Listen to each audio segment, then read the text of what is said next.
How do we stand up against these demons? How do we get rid of our demons? We feel that there's the spirit of negativity that has just taken over me. And because of that, I'm driven toward things I should not be driven toward. I'm motivated by things I shouldn't be motivated by. I want things that I really don't want to want, but I want them. What am I going to do? How do I stand up against these demons? Okay, friends, the story begins. We are continuing Secrets of the Talmud, 6a, brachos, blessings, brachot, 6a. And our topic for today is demons, the Jewish view on what demons are. Do demons exist? How do they exist? What do they look like? What is the purpose of demons? What do they do to us? How do we get them to leave us alone? That's the most important one, by the way. How do we get them to leave us alone? Before we read this, I want to give some context to the existence of demons. The Talmud is about to tell us the dangers of seeing demons and what would indicate that you saw a demon. But let's take a step back for a second and talk about the existence of demons. There's a bit of a debate. It doesn't necessarily need to contradict, but some say it does. How real are demons? Are they real? Apparently, in Maimonides, the Rambam maintained that demons don't exist in the literal sense. And he has a whole different way of understanding these passages of the Talmud, which is not clear to me. It's going to be beyond the scope of today's discussion. Some say no, Maimonides, when he says he doesn't believe in demons, it means he doesn't believe in demons these days. But there was a time in history where the Rambam would agree that there was demons. Okay. Rashi maintained that demons are real, are literal beings, almost like angelic animal creatures. And there's two places in the Torah, in the Bible, where Rashi references this. Number one is in the Parsha of Noach, the book of Genesis, where Noach is instructed to load all the animals onto the ark, or actually not all the animals, but all the kinds of animals, right? In twos, onto the ark. And it says everything that lives. And Rashi says, he gets this from the Midrash. He's quoting this from the Midrash. Rashi says, why does it say everything that lives as opposed to everything that has a body, has a living body? Rashi points out, based on the Midrash, that this is actually referring to demons. When Noach was loading the ark, he also loaded demons on there, which is so interesting, by the way. That's a lot of integrity. Because imagine he didn't load those demons. Okay, he would have disobeyed God, and who knows what would have happened. Maybe he wouldn't have made it on the ark. But theoretically, imagine he didn't load those demons on, right? That might have made life a little easier. But there's another place that Rashi references demons. We're going to read it in a few weeks from now in the Torah portion. The whole story of Bilam and Balak, right? You remember Balak? Balak was that king who didn't like the Jewish people, and he wanted to hire a spiritual hitman, Bilam, to curse the Jewish people, and it didn't end up working.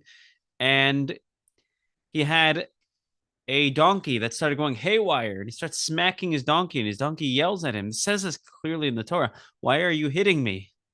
And he says, why are you going haywire? Right? And he doesn't realize that he's having an argument with a donkey. Right? How often do we do that, by the way? We get in arguments with with subjects that are just not worth debating. He starts debating and arguing with this donkey. But why was this donkey going haywire? Rashi says he saw a demon and he just couldn't handle it. He was freaked out. He was scared. He was going crazy, right? He was going nuts. See over here, demons banished forever, right? So some say that demons in literal sense, don't actually exist anymore. And maybe we'll talk a little bit as to why that doesn't happen anymore. But certainly in the days of the Talmud, it seems that it would have existed. Right? Take a look at the second paragraph, 6a. Second paragraph on our link over here. and I'll share it on the screen as well once we put the recording up. In another brisa, it was taught that Abba Benyamin says, if the eye were given permission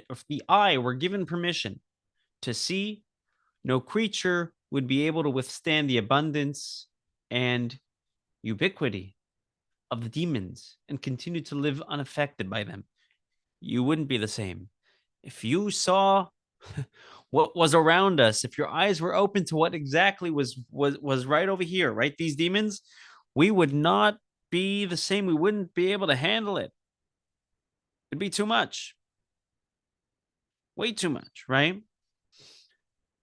Rav Huna said, each and every one of us has 1,000 demons to his left and 10,000 demons to his right.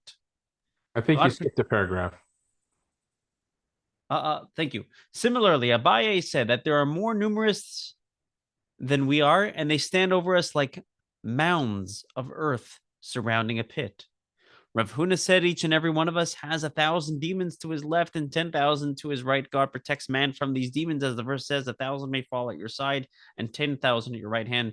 They will not approach you. There's a lot of demons everywhere, right? This world is just full of demons. I think I know some, right? Summarizing the effects of demons, Rav said the crowding at the Kala. The Kala is the gathering of Torah study that would take place in the month of Elul and the month of Adar, right? The month preceding Rosh Hashanah, the month preceding Pesach. There was a Torah gathering in Babylon, right? The crowd, and it felt very crowded there, apparently. More crowded than it should have, right? That's from the demons. Those knees that are fatigued, even though one didn't exert himself, that's from the demons. Those clothes of the sages that wear out despite the fact that they don't engage in physical labor, it's from the friction with demons. Those feet that are in pain, it's from the demons. This is what the Talmud said. Right? These demons are having a physical impact on us. And there are two views, again, as to what these demons are. Not necessarily mutually exclusive. That itself is subject to debate, whether they're mutually exclusive views. But view number one is that, like Rashi, it's literal. There are these animalistic, angelic-like creatures that are kind of out to get us. We'll talk about that soon. The Kabbalists, the Zohar cites a different interpretation as to what demons are. And again, it's not exclusive necessarily. The Zohar says, and by the way, we've cited this when we learned the Tanya, chapter 8 of Tanya, that a demon is the internal drive for lust, the internal desire for negativity, the selfish desire that is just about filling our own palate, whether that be physically, emotionally, psychologically, or on any level, right? Our lust, our internal lust, that's an internal demon. We call that a demon. In fact, the Zohar says, and the Tanya cites this, that we have two demons within us. We have the Jewish demon and we have the non-Jewish demon. The Jewish demon craves kosher things, not necessarily holy things, but kosher things. Right? When you crave a tub of kosher ice cream, that's not a good thing. It's not a bad, it's not treif, but it's not a good thing, right? It's a craving as a self-centered animal soul thing. So that's the Jewish demon. And if we crave things that are not kosher, and I don't mean just food, obviously, relationship or whatever it might be, that's the non-Jewish demon within us. Right? That's what the demon says, that's what a demon is according to the Zohar. Now, here's an interesting thing. Why is it called a demon? The Hebrew word for demon, there's two words commonly used in Hebrew for demon. One is shade. Shade, shin dalid, a shade. Another one is, and this is the term that the Talmud cited. Take a look back at the first paragraph that we had cited over here. And if you look in the Hebrew, the last word over there, mazikim. You see the word mazikin, mazik. Have you heard of a mazik? Anybody's grandmother used to call you a mazik? You're a little mazik, right? Like a Tasmanian devil, right? When you say your kid, these kids are wild. They're like little, they're devils or they're menaces, right? So another way to say a menace is a mazik. Mazik literally means a damager, person who causes damage. My Bobby used to call me Meshuggah. Meshuggah, right? Okay. A demon is called a mazik, something that causes damage. Now, here's the interesting thing. According to the interpretation that a demon is physical or literal, it's damaging. They hurt people. According to the interpretation that a demon is our internal lust toward negative things, that's damaging ourselves. It's called a demon. It's called a mazik because it hurts us.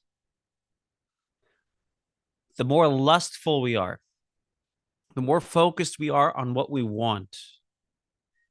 I'm not saying we need to neglect ourselves either, God forbid, right? We have to focus on our needs. But the more life centers around desires, if that's what life centers around, right? We're being taken over by demons.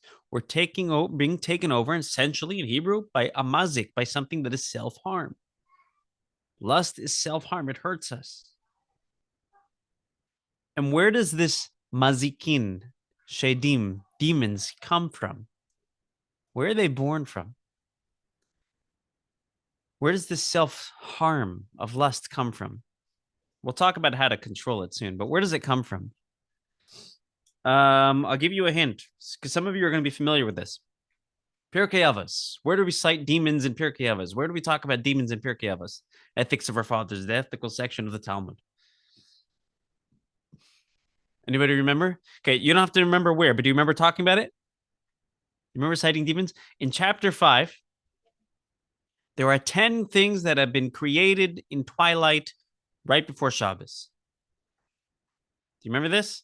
10 things were created in twilight time right before Shabbos. This is chapter 5, the 6th passage, the 6th Mishnah. And of those 10 things, it says demons were created at that point in time. So most of creation took place within the first 6 days of creation, culminating day 6, culminating with the creation of Adam and Eve. After that, this is right before Shabbos. After that, it's about to be Shabbos. It's twilight. It's after sunset, but before nightfall. And there are 10 various things that God had created. Among them, the mazikin, the demons. And the Midrash Shmuel, which are one of the famous commentaries on Pirkei Avos, says, well, why had these demons been created right before Shabbos, after Adam and Eve? Most of creation took place beforehand. Why was this created specifically at this time? So he says, look at the historical context. What took place right before twilight? What did Adam and Eve do right before Shabbos? They ate a piece of fruit that they shouldn't have. They were created 3 hours before Shabbos, right? They were created Friday afternoon, and they were to hold back from eating from that tree of knowledge. And by the way, they were to hold back from 3 hours. The moment Shabbos would have started, they could have had their Shabbos treat, and they could have just had their piece of fruit. They were supposed to hold back for 3 hours. They couldn't do it. Right afterward, God creates the demons. So the Midrash Shmuel says, what's the implication here? Where do demons come from? Ourselves. Demons are a product of us. Negativity is a product of us. We feed negativity by doing negativity. That's what the Midrash Shmuel says. I looked in the Siddur, Pirkei Avos, and in the English it doesn't say demons, it says spirits of destruction. Spirit, right? Well, yeah, that's probably a more literal translation. I guess the challenge is when you hear the word demon, what do you think of, right? It's a word, Like of monsters. And they are monsters, but they're not necessarily as physical. They're not 100% physical. they're not angels either, but I don't know. Spirits of destruction is a good translation. Right? Going back to what it said in the Talmud over here, there are 1,000 demons on the right and 10,000 on the left. Right? The right hand is the positive hand. That's the channel of chesed, the channel of kindness. And there's more demons on the right than there is on the left. What's the left? Gevura, discipline, restraint. And the commentaries point out the right side is the positive mitzvahs, the doing, the benevolence, the giving. The left side is the restraint, the negative mitzvahs, the don'ts. And when we neglect or when we transgress a mitzvah, we do something we shouldn't, we transgress a negative mitzvah, a don't, we create demons. When we neglect something we should be doing, we create demons. And apparently there's more demons on the right side than there is the left side. There's more demons produced by neglecting positive action than doing negative action. Apparently it's much harder. It's much harder to restrain from neglecting what you should be doing than restraining from what you shouldn't be doing. It's going to create more demons. But again, according to the interpretation that demons are your internal lust, like the Zohar says, your internal desire for negative things, where is that produced from? The answer is our own behavior. Right? Sometimes we feel like we're out of control in certain areas in our life. And we like to put the blame on all sorts of life circumstances. And by the way, when it comes to somebody else's challenges, that's a very good thing to do.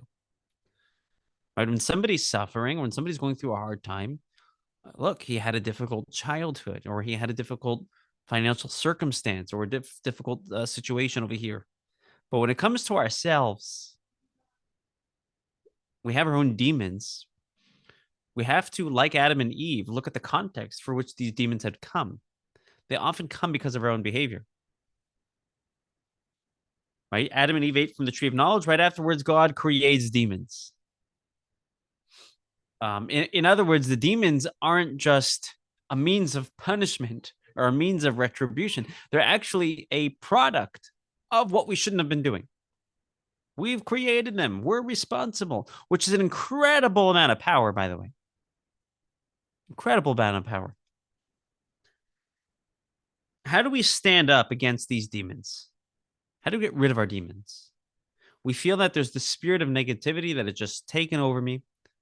And because of that, I'm driven toward things I should not be driven toward. Right? I'm motivated by things I shouldn't be motivated by. I want things that I really don't want to want, but I want them. What am I going to do? How do I stand up against these demons? There are two solutions here.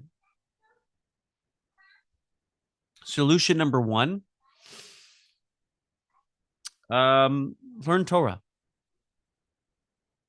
Study Torah. When you study Torah, you're doing two things. Number one, you're not thinking about the demons. And again, let's go with the reality that there are no physical demons anymore, right? As they were in the age of the Talmud. There certainly are spiritual demons. We certainly all have our spiritual drives or emotional internal drives that we're not proud of, that we're less than proud of. But let's go with the interpretation that the physical demons don't exist anymore, which, by the way, one of the reasons is a demon is going to, spirits of negativity are going to rest in places where they feel threatened. And apparently they're not so threatened in our generation. Unfortunately. In the times of the Talmud, where you had these great sages, in the times of the Beis Hamikdash, certainly where God's presence was revealed, these demons, negativity felt threatened by positive spirituality, by godliness. And apparently that's just not the case anymore. But we certainly have our spiritual demons inside of us. And when you study Torah, you're not focused on them. I was recently reading a letter of that the Lubavitcher Rebbe had sent to somebody. There's a whole volume, volumes and volumes, not a whole volume, a whole set of volumes of letters that the Rebbe personal response addressing real issues from the Lubavitcher Rebbe to real people, real issues, real people who want solutions to diverse issues, whether it be issues in Jewish law, issues in Jewish philosophy, psychology, health. They just want a blessing. Somebody's in bereavement, whatever it is. There's so much diverse letters. Some of you have explored these letters before in some of our classes. I was just reading a letter about demons. Apparently, somebody was fearful of demons, and the Rebbe said you got to stop thinking about it. Think about something else. Don't give it attention. Don't think about it. If you go back to what the Talmud said on the first paragraph, right? What did Abba Ben Yamin say? If our eyes were given permission to see, we wouldn't be able to survive because of these demons. God hid the demons from us. And that's true with our spiritual demon, by the way. How aware are we of our spiritual demons, our spiritual negative lust? We're not that self-aware. If we were, what would happen? We wouldn't be able to survive. So the commentaries on the Talmud point out that God hid these demons from us so we could have the self-confidence to keep on going forward. Because if we knew how many demons we had, how strong they were, we'd be so discouraged, we'd give up. God is actually doing us a favor by not letting us see the negativity, by allowing us to kind of be blinded by the negativity, or blinded from the negativity, I say, sorry, by not being so self-aware. It's a good thing. We have negative drives within us that we're just less than proud of, and we have the ability to literally just not think about it as if it didn't exist. Right? And that's what the Rebbe was saying in this letter. Just don't think about it. Don't worry about it. You're okay. Just move on. When you study Torah, by the way, you're not doing that. You're not thinking about demons. You're thinking about God. Going back to what it said in Pirkei Avos, right? Among the various items that were created in twilight right before Shabbos, there were a few things. There were demons. What was the one that was right after demons? John, you still have the bookmark there? No, but I remember what it said. What did it say? Said created tongues. Okay, right before tongues, there was And demons. then I need to open it. Hang on a second. There were demons. There were tongues. But right before the tongues, anybody remember? I'm almost there. Chapter 5, Okay, so Mishnah 6. the spirits of wait, you said before or after, Spirits of destruction. What's right afterwards? as well as the original tongues for Okay, what? Sorry, then I made a mistake. Right before. What's before? some say also the burial place of Moses and the ram of Abraham our father. Okay. So there's different views on the order. Okay, I was reading a different book that had a different order. In some books, it says the destructive spirits, the mazikim, the demons, and then it says the grave of Moshe.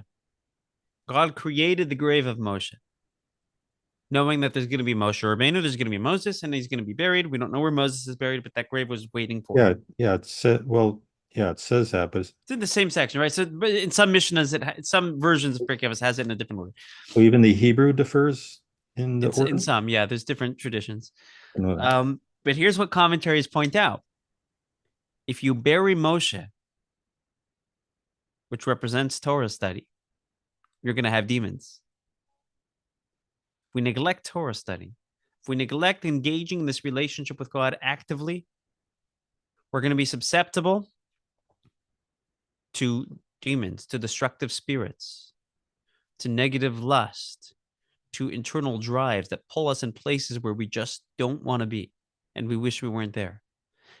That comes as a result of Moses' grave. So don't bury Moses. Keep Moses with you, which means study the Torah. Study Torah, and we're going to bury the demons. Bury Moses, figuratively speaking, the demons are going to come out. That negative lust is going to come out. Which is a poetic way of saying that if you want to fight the darkness, you got to have more light. If you want to fight the negativity, you got to put more light, and that's through the Torah study.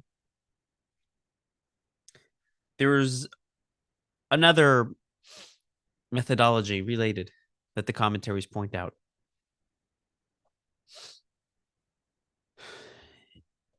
Translations are, you know how translations work.